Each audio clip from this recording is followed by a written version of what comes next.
Bonjour à toutes et tous et bienvenue sur la chaîne de Gomme de Crayon. Je vous propose une peinture aquarelle printanière, les tulipes. J'espère que cela va vous tenter. Les tulipes sont des fleurs magnifiques et des couleurs jaunes qui vont nous donner un petit peu de soleil pour nos journées. J'espère que cela va vous intéresser. Alors dans ce tuto, j'ai une photo de référence de mes tulipes, mais je ne vais pas vous la mettre parce que ce sont des photos qui sont vraiment très vilaines. C'était juste histoire d'avoir des tulipes. Vous trouverez sans problème des tulipes, je pense, sur internet ou dans vos vases, pourquoi pas, ou dans vos jardins. Lors de ce tuto, donc, je vous propose vraiment une méthode qui peut s'adapter à beaucoup d'aquarelles. Et que vous soyez débutant ou plus expérimenté, vous apprendrez beaucoup de choses. N'hésitez pas à me dire ce que vous en pensez. Si vous aimez ce genre de tuto, n'hésitez pas à me le dire en commentaire. N'hésitez pas à me mettre un pouce bleu si cela vous a plu. Cela me fait toujours plaisir, ainsi que les commentaires. Et puis ça fait vivre la chaîne et c'est mon remerciement en d'autres mots. Si ces tulipes vous intéressent, je vous garde avec plaisir en ma compagnie. Pour faire cette aquarelle, je vais prendre du papier I Love Art, grain fin 100% cellulose. C'est un format 24-32. Alors je suis désolée, c'est moins agréable pour vous à l'image de voir ces formats verticaux, je trouve. Mais pour la composition, ça va quand même être beaucoup plus adapté. J'ai dessiné avec tout de même attention les tulipes. J'ai surtout pris du temps pour la composition parce que c'est ce qui est un petit peu plus difficile. Il ne faut pas qu'elle soit piquée comme des militaires à l'armée. Il faut aussi qu'il y ait quand même une ligne directionnelle. Donc il faut un petit peu réfléchir à tout ça. J'ai un nombre impair de tulipes. La principale étant celle-ci, sa copine, second rôle ici. Et là vraiment, les derniers rôles, ça va être des tâches très discrètes. J'ai fait un essai de jaune. Pas bien compliqué, un essai de jaune. Donc c'est du jaune auréoline. Le jaune auréoline va très bien, mais le jaune clair, par exemple sénolier, va très bien aussi. Et j'ai mis un petit peu d'orange, donc fait avec du jaune, donc ce jaune et du lac de Garance rose. Voilà, on va commencer si vous le voulez bien. Je vais peindre sur sec. Une indication, c'est que je vais laisser le crayonné visible. J'aime bien, voilà, j'aime bien, j'ai envie de le laisser. Faire en sorte quand même que ce soit propre. Là, ça ne l'est pas, surtout sur le jaune. Après, enlever le crayonné lorsque l'on n'a pas en jaune, c'est hyper compliqué, voire mission impossible. Donc voilà, je garde le crayonné, c'est un choix personnel. Je ne sais pas si on verra toute la feuille, mais je vais axer quand même le cadrage sur ce qui nous intéresse le plus. Je vais prendre un pinceau Aquarellis. Je vais prendre celui-ci qui doit être un numéro 3. Et je vais donc prendre du jaune clair ou de l'auréoline. Vous prenez l'un ou l'autre, ça ira très bien. Pour rappel, si vous êtes droitier, mettez votre palette à droite. Si vous êtes gaucher, mettez votre palette à gauche. Logique. Mes jaunes ne sont pas très propres, ils ont un petit peu de vert. Ça ne me gêne pas parce que je veux un vert assez acide. Ma lumière, ce qui est une lumière d'intérieur, c'est-à-dire que si c'est une lumière d'intérieur, on peut avoir une lumière, un éclat blanc en fait, plus cerné, moins diffus que si c'est la lumière du soleil dans cette composition. Petite tache. Donc je vais poser mes couleurs. La lumière dont vient d'ici, elle éclairera à peu près là, donc je vais être plus légère.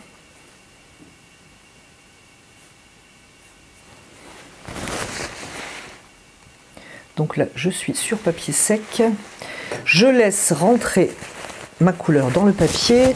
Donc là, ça va être 1 ou 2 secondes, suivant les papiers. Bien entendu, ça varie, pensez-y. Et je vais adoucir ma lumière ici. Avec un pinceau humidifié, je vais enlever un petit peu d'eau. Je vais faire circuler ma couleur autour, comme un halo lumineux.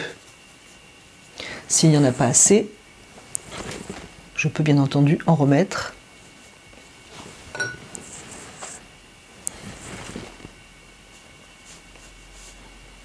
Parce que je veux donc que le jaune circule autour de mes fleurs. Voilà pour celle-ci. la seconde, qui est aussi importante. Donc toujours pareil, pour avoir de beaux résultats, il y a une chose toute simple, c'est qu'il faut penser lumière. D'où vient la lumière? Lorsque l'on sait d'où vient la lumière et lorsque l'on pense à l'origine de la lumière, à sa direction, bah, tout paraît plus simple. On a des contrastes qui se font tout seuls. Pareil, j'attends un tout petit peu, 1 ou 2 secondes. J'adoucis au niveau de la lumière et je fais circuler ma couleur. S'il n'y en a pas assez, eh bien, rebelote.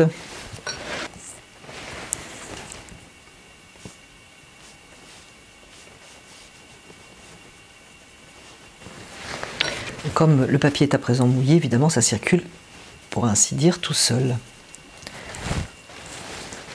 Et les autres, ce sont plutôt des taches de couleur, plutôt que des tulipes. Juste quelques indications, dont d'ailleurs mon dessin dessous. Pendant que ça pénètre à droite, je vais poser la couleur à gauche. Alors j'espère que le jaune, la couleur jaune sera visible après sur la vidéo. Jusqu'à là, vous noterez que c'est tout de même assez facile. Si vous avez une aquarelle bien fluide,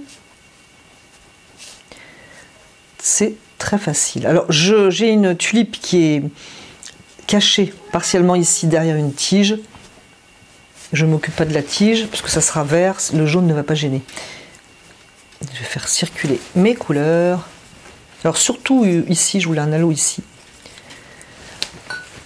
Si je trouve à nouveau que ce n'est pas assez, je peux tout à fait remettre de la couleur. Parce que je voudrais quand même quelque chose de très jaune. J'ai commencé très doucement, ce qui est rassurant, ce qui me permet de mesurer où je vais, d'avoir assez de recul. Et du coup, je peux revenir dessus sans problème. Je sais un petit peu plus où je vais. C'est pas faire pour rien en fait. Comme je veux quand même quelque chose d'assez jaune. Donc pendant que ça pénètre ici, j'adoucis ici, je fais circuler. Vous avez compris l'idée.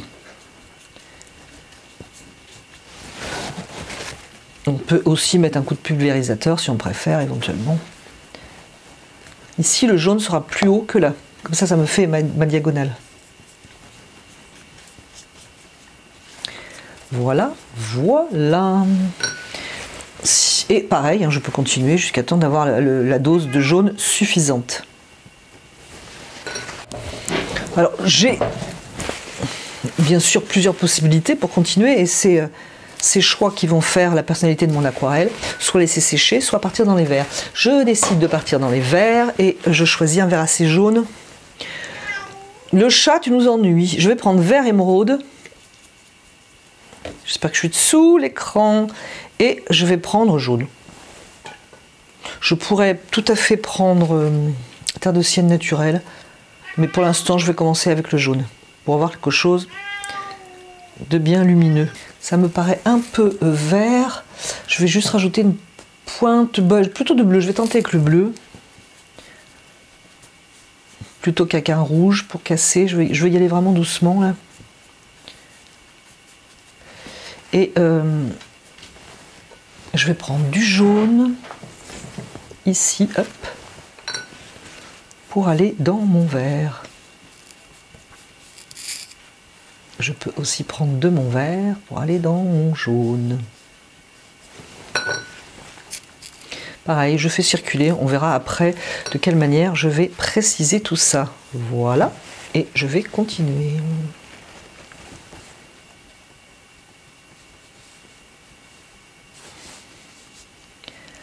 Donc vous avez vu, j'ai un pinceau qui est plus gros que petit par rapport à mon motif, mais ça me permet vraiment de ne pas pinailler dans les détails et de faire circuler mes couleurs. Du coup, le jaune ici, qui est un peu jaune-vert, va vers le jaune. Le jaune ici va vers le jaune. Tout circule.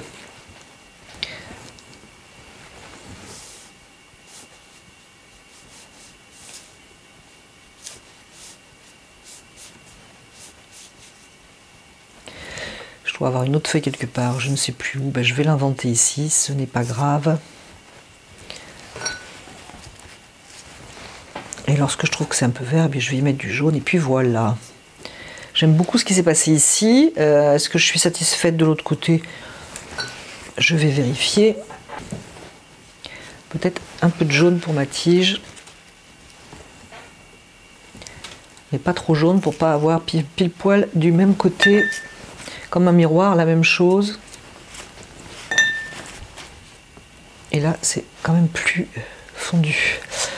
Voilà, là, présent, je peux continuer, mais je vais laisser sécher. Je pense que c'est plus facile comme ça, donc je vous propose cette version.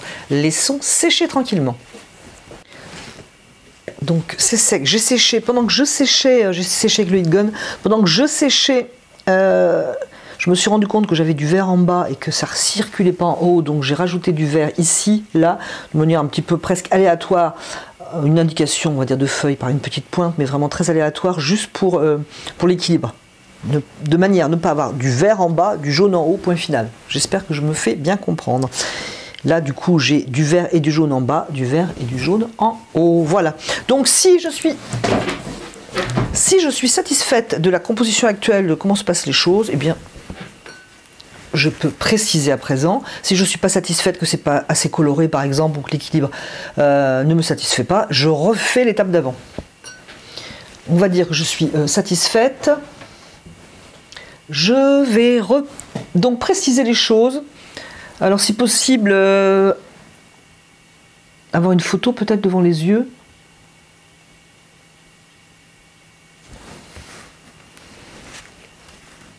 Alors, je ne vais pas du tout rentrer dans la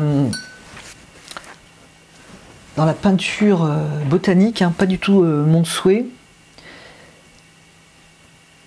Du moins, je vais tenter parce que c'est le piège, hein, lorsque l'on précise, d'en faire trop, à mon humble avis.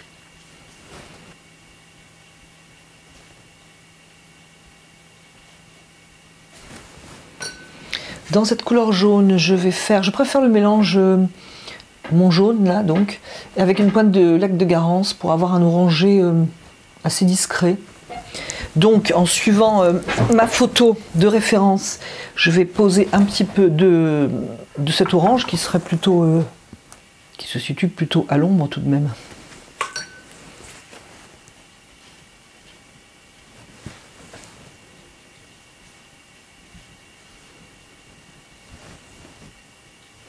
Et les pétales qui sont derrière sont plutôt douces quand même, à peine suggérées. Je vais rajouter un petit peu d'orange. Je le trouve un petit peu fort.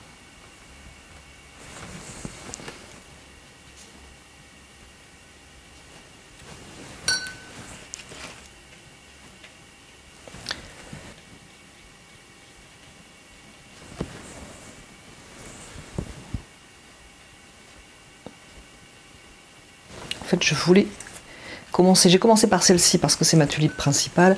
Je trouve que c'est de bon sens de commencer par celle qui est aussi importante. Donc, je vais arrêter mes tulipes secondaires.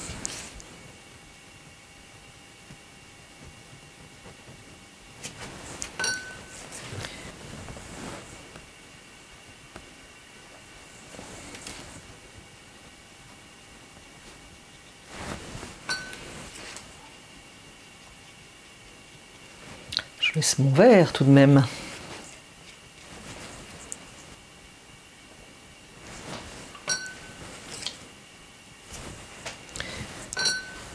Donc, donner un peu de vivacité quand même. En fait, je vais surtout, ces secondaires, je vais surtout leur donner de la couleur, mais je ne vais pas trop les dessiner, entre guillemets. Faire circuler même mes couleurs. Si vous trouvez que ça n'a pas assez circulé, un coup de pulvérisateur, n'hésitez pas, ou tout simplement d'y aller avec la couleur, hein. Moi je suis toujours un petit peu embêtée parce qu'il faut que je calcule par rapport à la vidéo qui ne me donne pas les couleurs que j'ai ni les contrastes que j'ai, et en plus j'ai une lumière qui éclaire le tout pour que vous ayez une vidéo agréable. Et de ce fait, c'est compliqué de savoir ce que ça va donner.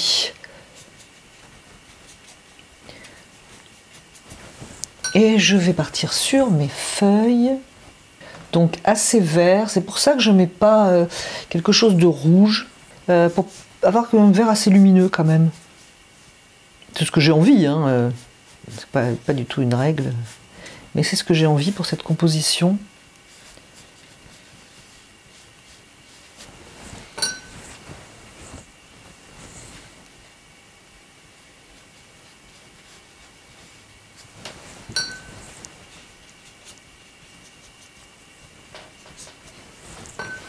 Et toujours, moi j'aime bien faire circuler mes couleurs.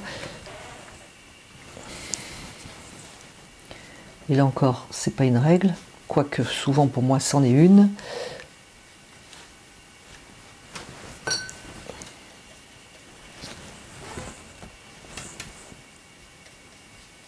Mais c'est vrai que ça dépend aussi beaucoup du style des gens. Vous avez des gens qui aiment ce qui est hyper réaliste, ce qui n'est absolument pas mon cas.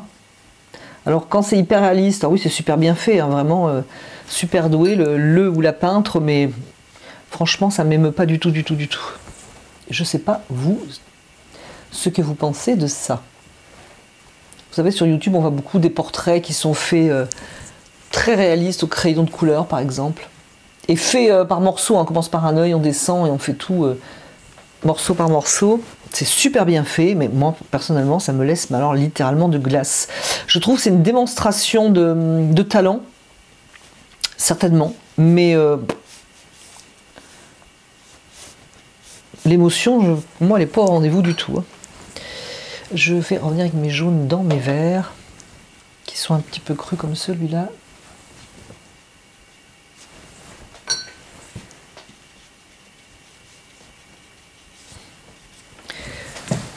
Ça commence à prendre sérieusement forme. Alors je veux pas un tuto qui dure 2 heures, donc ça ne va pas durer 2 heures. Et c'est d'ailleurs très bien pour comme ça aller à l'essentiel. Quand on n'a pas beaucoup de temps, le cerveau se met pas en route et c'est une bonne chose, je trouve. Alors j'aime beaucoup ce qui se passe ici, mais ça attire un peu l'œil au milieu, donc j'ai le choix d'enlever ou de puncher un peu le reste. Je fais le choix de puncher le reste. Et ça tombe bien parce que j'ai pas fini. Ici, je dois indiquer mes tiges par exemple. Donc vous voyez, ça va déjà moins attirer l'œil ici. Parce que tout à l'heure, on avait l'œil attiré à cet endroit du centre. Je trouve ça pas vraiment extra. Mais la solution n'est pas toujours d'enlever. La solution est aussi d'ajouter ailleurs. Du coup, on va moins voir là, logique. J'espère que cela vous parle. N'hésitez pas à me dire si ça vous parle ou non.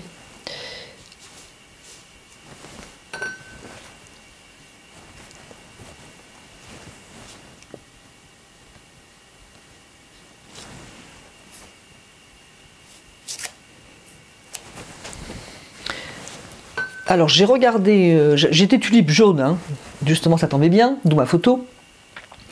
Et j'ai regardé le vert de la tige s'arrête au vert, enfin pour les tulipes que j'ai. Hein. Il n'y a pas de vert dans la tulipe, mais voilà, ça fait un côté très collage, donc je préfère mettre du vert sur mes tulipes. À présent, il y a beaucoup moins de peinture à faire, évidemment. Je vais donner un petit coup de punch encore à mes tulipes. Voilà. Alors là par contre, ma couleur est verte, je voudrais une vraie jaune.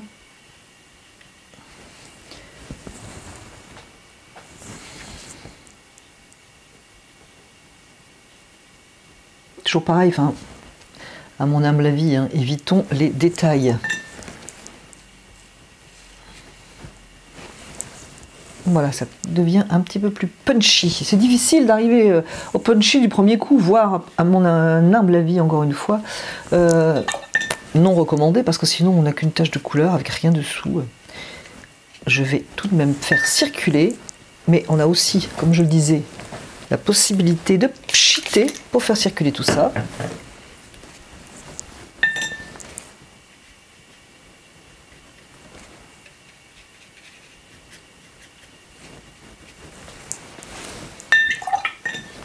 Je vais mettre à présent un petit peu d'orange.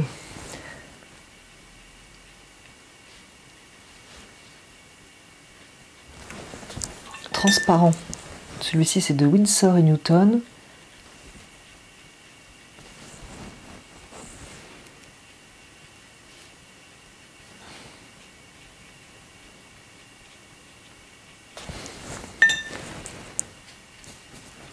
Pour puncher un peu.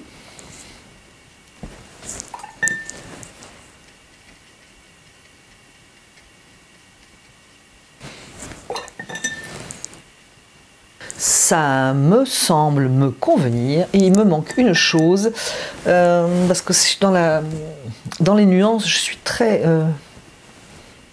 dans une même gamme en fait de couleurs qui passent d'un bleu au jaune, d'un vert au jaune. J'ai envie de bleu pour le contraste. Ça pourrait être un violet mais moi j'ai plutôt envie de bleu. Je sais pas si je vais pas devoir attendre que ça sèche quand même. Et là ça va être un contraste, je dirais, comme un petit accent. Voilà, je voudrais un accent. Donc je vais jouer avec ce bleu qui est un bleu Holbein que j'aime beaucoup pour faire ce genre de choses. Je ne voudrais pas qu'il se mélange là. Donc, faut que je réfléchisse. Je pense qu'il va falloir que ça sèche.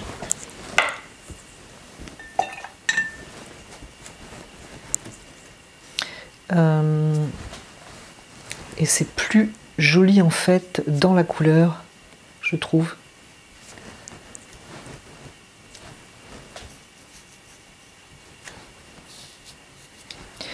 Mais quelques accents seront assez sympas. Je ne sais pas ce que vous en pensez et je ne sais pas si vous allez voir, mais ce bleu, il y a le bleu lavande, mais je trouve que le bleu horizon, donc toujours de chez Holbein, à lavande et horizon, il va super bien quoi. Il ne faut pas en abuser, hein, si je peux me permettre. Mais je vais laisser sécher parce que je voudrais quelques accents à côté de l'orange et là ça va faire une couleur grise que je ne veux pas. Pendant que ça séchait, sur les endroits qui étaient secs, donc j'ai fait quelques indications, je dirais à ce coup-ci des détails, c'est-à-dire que je prends ma couleur orange qui n'est pas fluide et je fais la petite pointe, voilà, j'enlève le surplus de couleur et éventuellement j'adoucis un petit peu. Donc j'ai fait ça à certaines pointes ici, ça donne de la direction et du punch, moi j'aime bien. Voilà. Je vais d'ailleurs faire pareil avec le vert, assez plus vif par exemple. Mais il faut faire attention, il ne faut pas les faire toutes parce que sinon du coup ça ne va plus. Où est mon pinceau ?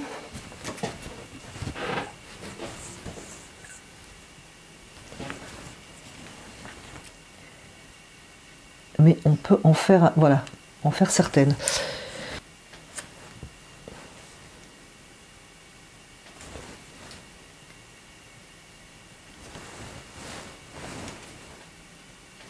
On peut indiquer quelques courbes ici.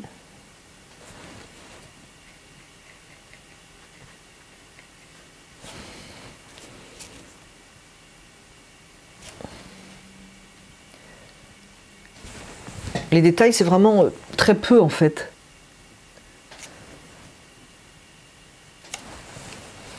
Donc j'en étais, une fois ça fait, je voulais mettre ce bleu de la marque Holbein, donc la couleur horizon.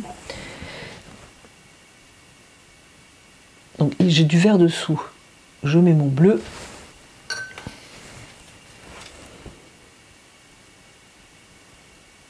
Donc je veux vraiment que des accents, c'est pour ça que c'est pas si facile que ça à faire, pour avoir la main légère.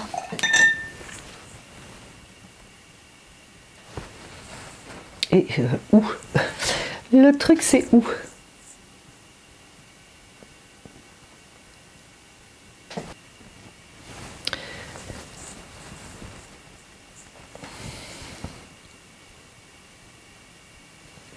Je peux d'ailleurs tout à fait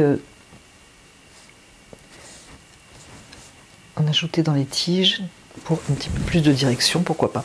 Écoutez, voilà, ça va être tout, hein. On peut encore continuer. Les étapes précédentes pouvaient être continuées, mais je vais m'arrêter ici. Je vais essayer de vous faire voir le résultat dans son ensemble, ce qui n'est pas facile pour le format.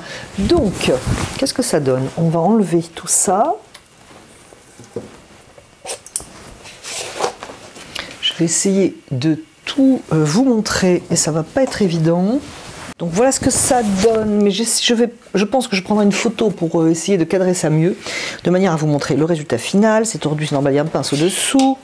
Donc voilà, une peinture printanière, j'espère que cela vous aura plu, que j'aurai su vous donner les techniques importantes et que cela va vous donner envie de prendre vos pinceaux. Je vous remercie d'avoir regardé, écouté cette vidéo et je vous dis à bientôt sur la chaîne de Gomme de Crayon.